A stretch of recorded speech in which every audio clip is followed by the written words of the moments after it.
What if Jerry Jones has been quietly plotting the NFL's biggest heartstopper?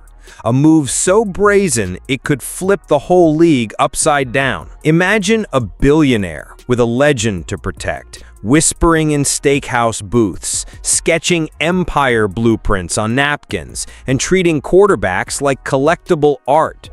Now picture his target, Shedeur Sanders, the rookie whose name already moves jerseys and trends before the season even starts. That's the spark. That's the tinder. And somewhere between the whispers and the headlines, a wildfire is waiting to explode. This isn't a harmless rumor. It smells like strategy. It smells like theater.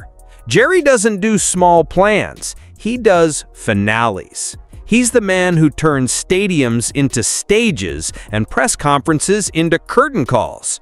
So when Shedeur's arm started trending and Dion's legacy shadowed the whole thing, the air changed.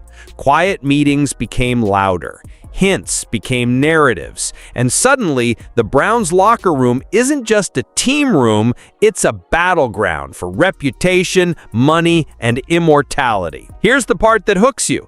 None of this is about the X's and O's alone. It's about legacy versus logic. It's about an owner who sees a quarterback and sees a franchise, a documentary, a worldwide brand.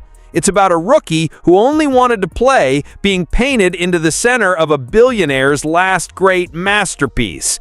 And if Jerry gets his way, the ripple won't stop in Cleveland or Dallas. It will wash over the entire league.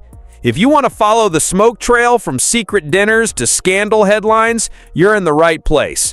Hit like if you love drama with your football. Subscribe so you don't miss the next twist. Drop a comment if you think this ends with a trade or a total meltdown. Now buckle up, because what comes next doesn't just change a roster, it could rewrite NFL history. When you talk about Jerry Jones, you're not just talking about an NFL owner.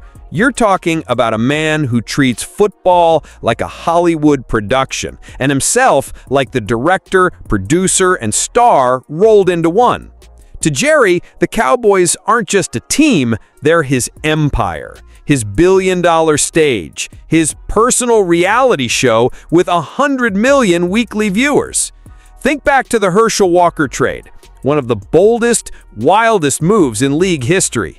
Everyone thought he had lost his mind. He gutted his roster, shipped out his best player, and loaded up on draft picks. Critics called it reckless, insane, a career-ending mistake.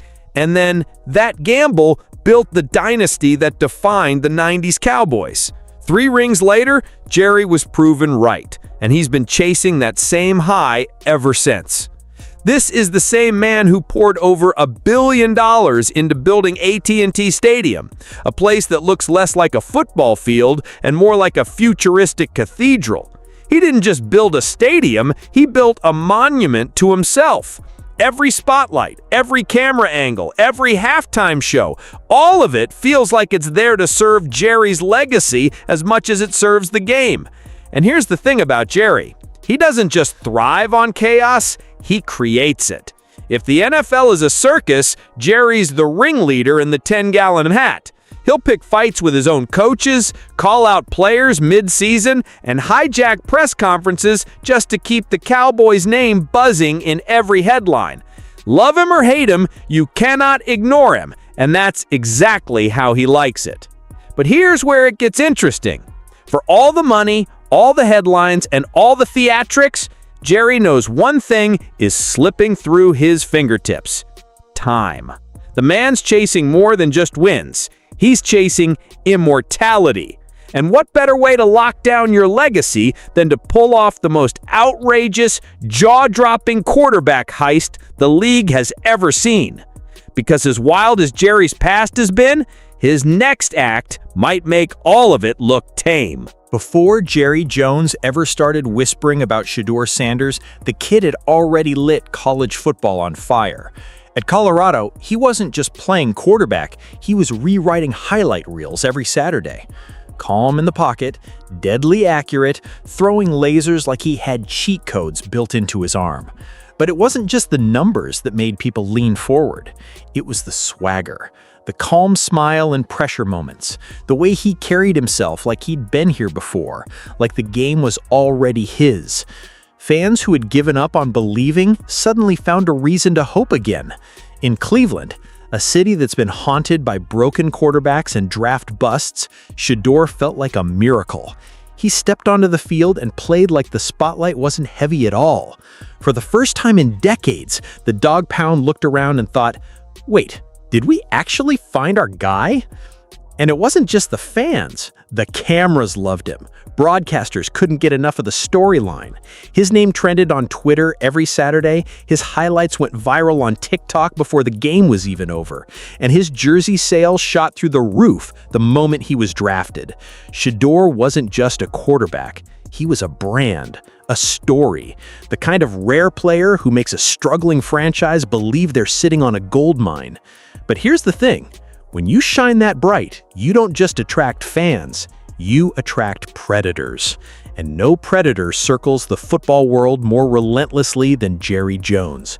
Because Jerry saw what Cleveland saw. He saw the potential, the charisma, the marketability. But Jerry wasn't dreaming about giving hope to Cleveland. He was dreaming about stealing it. And right when the Browns started to taste a future they've been chasing for decades, Jerry's shadow crept in. Inside the Browns building, the mood was split down the middle. On one side, you had the football purists, the coaches, the scouts, the people who had been burned by too many false saviors at quarterback. They wanted to slow things down, protect Shedeur, build a wall around him, and let him grow without tossing him into the fire. For once, they wanted patience. But on the other side, the executives in suits were practically drooling. They didn't see a rookie quarterback. They saw a walking ATM with a rocket arm. To them, Shedeur wasn't just the future under center. He was the key to turning Cleveland into a marketing machine. Jersey sales, sponsorships, primetime slots, documentaries. The kid could throw a touchdown and sell out a sneaker drop in the same weekend. That's where the cracks started to show. Was Shedeur a quarterback to be nurtured or a product to be sold? The debates turned into shouting matches behind closed doors. Some staff begged, let him be a player first, brand second. Others fired back, this is Cleveland. We don't get gifts like this often. We cash in now. And while they argued, Jerry Jones was watching. This wasn't just noise to him. It was blood in the water. A divided front office? That's the perfect setup for a man who thrives on chaos. He knew he didn't have to pry the door open. He just had to wait until the Browns tore it off the hinges themselves. But Jerry wasn't waiting quietly. Oh no, he had already pulled out his secret playbook. Here's the thing about Jerry Jones. When everyone else is drawing up X's and O's, he's sketching out dollar signs and headlines. He doesn't just play football. He plays the game behind the game. And when whispers about Shedeur Sanders started heating up, Jerry didn't waste a second pulling out his favorite weapon, the secret playbook that's written in shadows, not play calls. This isn't a playbook you'll find in a locker room. It's written on cocktail napkins at midnight steakhouses in Dallas. It's carried in off-the-record conversations with agents, whispered through back channels where the NFL cameras never reach. Jerry knows the rules, sure, but to him, rules are just speed bumps on the highway to greatness. You don't slam on the brakes, you just hit the gas harder. So while Cleveland debated whether Shedeur was their savior or their lottery ticket, Jerry was already planting seeds. Sources started leaking stories about Dallas needing a young quarterback. Analysts began casually dropping Shedeur's name next to the star. Was it coincidence, or was Jerry quietly feeding the machine? Every move was calculated. He didn't need to say the words himself. He just needed the rumor mill to start spinning, louder and faster, until Cleveland couldn't ignore it anymore. He's done it before. He knows how to weaponize attention. He knows how to turn speculation into inevitability. And yet, for all the smoke and mirrors, this wasn't just a business move. This was personal. Because Jerry's not just chasing jersey sales or primetime ratings. He's chasing a ghost from his own past. And that ghost has a name. Shedeur Sanders.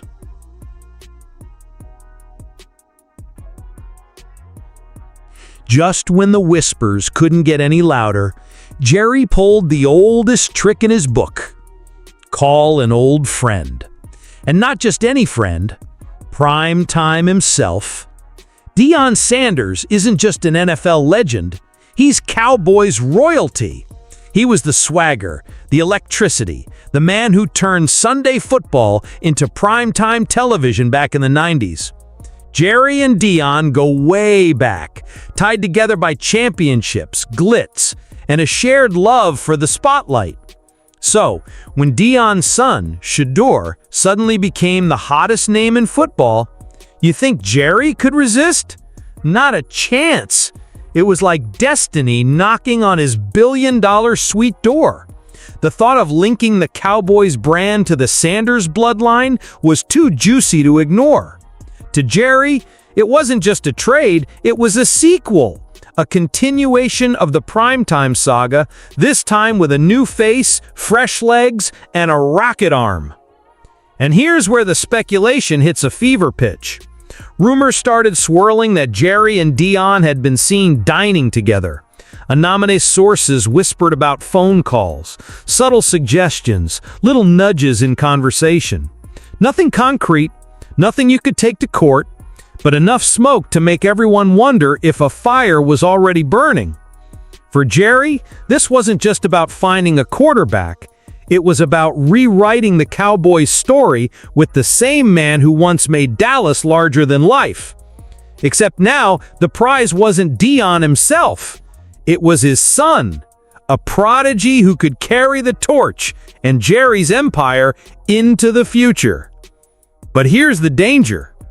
When personal history mixes with billion-dollar power moves, the line between genius and madness gets blurry. And Jerry Jones? He's never been afraid to cross it. Because while everyone was watching the Browns, Jerry was already moving his pieces. And the next piece he picked up was one of his own, Micah Parsons. When you think of the Dallas Cowboys right now, one name towers over the defense, Micah Parsons. He's the engine, the superstar, the guy who can wreck a game plan all by himself. But in Jerry Jones' world, even legends aren't untouchable. And that's where the drama really starts to boil over. In early August, reports broke that Micah had asked for a trade. Shocking? Absolutely. But in Dallas, drama is the second language. Jerry brushed it off in public, dodging questions with his trademark grin and a vague, "we'll see." But behind the curtain, whispers started racing. Was Jerry actually willing to let his defensive crown jewel walk? Some insiders claimed Jerry was thinking 2 steps ahead, that clearing out a massive contract like Micah's might just be the chess move needed to free up room for Shedeur Sanders. Others said it was leverage. Jerry playing his usual money games, trying to remind everyone that in Dallas, nobody is bigger than the star on the helmet. But here's the kicker. Every time Jerry has pulled a move this bold, chaos has followed. Think Herschel Walker. Think Jimmy Johnson. Think every headline that made Cowboys fans roll their eyes and rivals laugh. And yet, Jerry thrives on it. The Parsons situation wasn't just about defense. It was about setting the stage. It was about reminding the league, and maybe even Shedeur Sanders, that Jerry will burn through rosters, contracts, and even friendships if it means securing the next chapter of his empire. And with Micah's future suddenly in question, the league started to wonder, was this really about stopping the run, or was it about making space for the chosen one in Colorado? Because if Jerry was willing to dangle Parsons, nothing and no one was safe. But while Jerry played chess with billion-dollar pieces, another storm was brewing, one the league itself couldn't ignore. The NFL likes to sell you this polished image, clean logos, family-friendly commercials where every owner smiles and says the right thing. But Jerry Jones? He doesn't do polished. He thrives in chaos, and the league hates it. So when whispers of Jerry's midnight steakhouse meetings started slipping into the press, alarm bells went off in New York. Tampering, back-channel deals, promises that sounded a little too much like bribes. The league office doesn't mind rumors. Rumors keep the machine humming. But what they do mind is one man looking bigger than the Shield itself. And Jerry has been chasing that throne for decades. Behind closed doors, execs were rattled. If Jerry actually pulled off a heist for Shedeur Sanders, the balance of the NFL wouldn't just tilt, it would crumble. Cleveland would implode, Dallas would skyrocket into global spectacle, and every other owner would be screaming, "How does Jerry get away with this?" Fines? He'd write a check before the ink was dry. Lost draft picks? He'd call it the cost of doing business. Investigations? Jerry has been dodging those like a rodeo bull for 30 years. To him, controversy isn't a punishment, it's free publicity.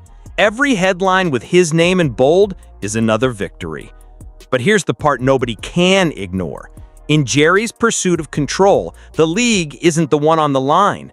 It's Shedeur Sanders, the rookie who never asked to be in the middle of a billion-dollar Cold War. The kid who just wanted to play ball.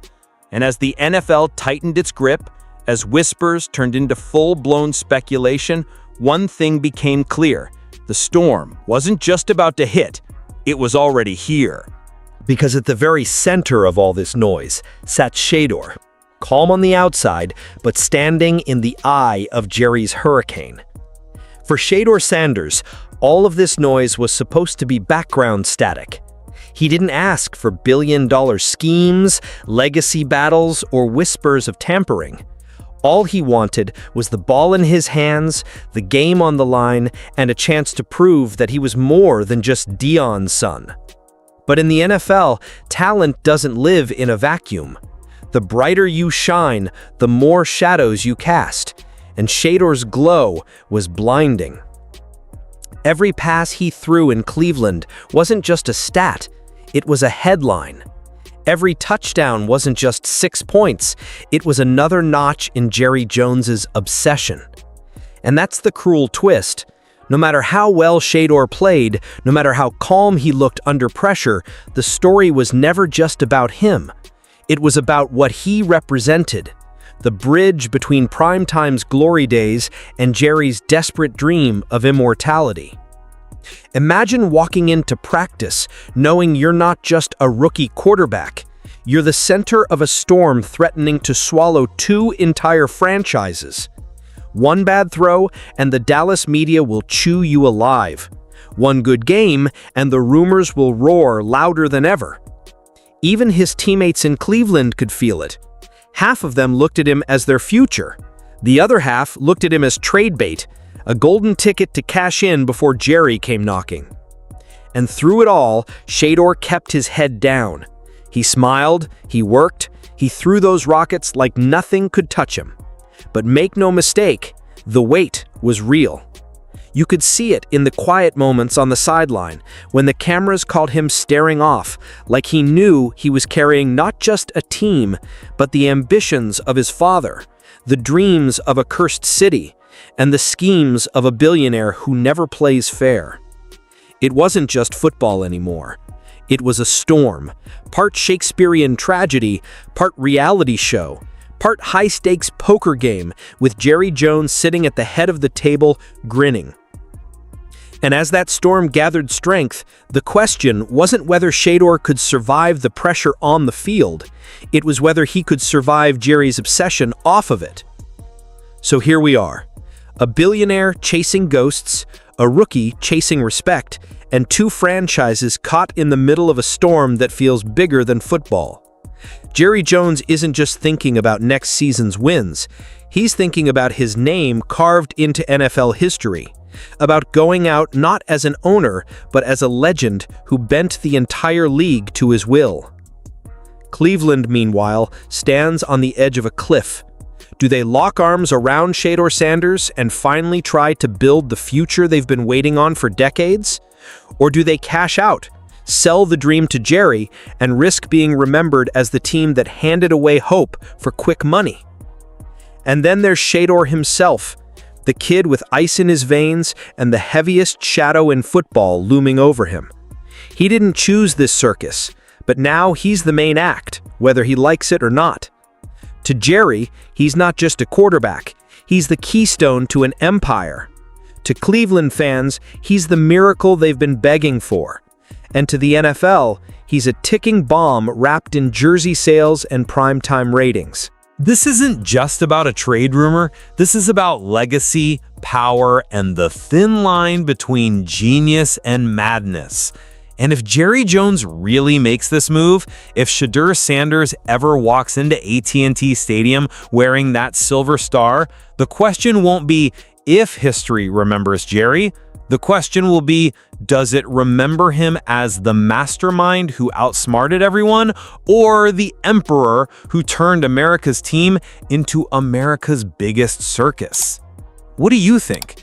Is Jerry pulling off the heist of the century, or is this just another wild chapter in his long history of chaos? Drop your thoughts in the comments, smash that like button if you want to see how this drama plays out, and don't forget to subscribe, because trust me, the next twist in this saga is coming and you won't want to miss it.